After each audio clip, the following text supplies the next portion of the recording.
অবশেষে দীর্ঘ 17 বছর পর দেশের মাটিতে তারেক রহমান, আমরা দেখতে পাচ্ছি লাল একটি বাসে চড়ে তারেক রহমান হাত নাড়তে নাড়তে কিন্তু দেশের মাটিতে পা রেখেছেন, আমরা দেখতে পাচ্ছি। অবশেষে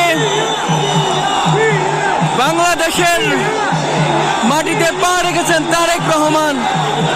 চরম নিরাপত্তার মধ্য দিয়ে কিন্তু তাকে নিয়ে যাওয়া হচ্ছে, আমরা সেটাই কিন্তু আপনাদেরকে দেখানোর চেষ্টা করছি। কঠোর নিরাপত্তার মধ্য দিয়ে তারেক রহমানের বহর কিন্তু এগিয়ে চলেছে। একটু দেখানোর চেষ্টা করি দর্শক, সরাসরি যুক্ত করেছি দৈনিক দেশের পত্রের মাধ্যমে।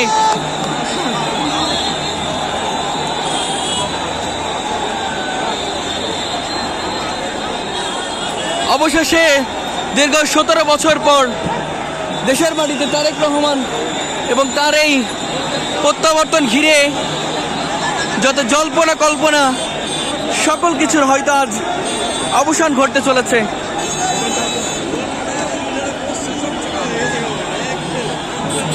আপনাদেরকে একটু দেখাই, পুরো সড়ক জুড়ে শত শত মানুষ, হাজার হাজার মানুষের পদচারণায় মুখরিত হয়ে উঠেছে। আজ দিনটি যেন বলে দেয় তারেক রহমানের জনপ্রিয়তা, তারেক রহমানের ভালোবাসা।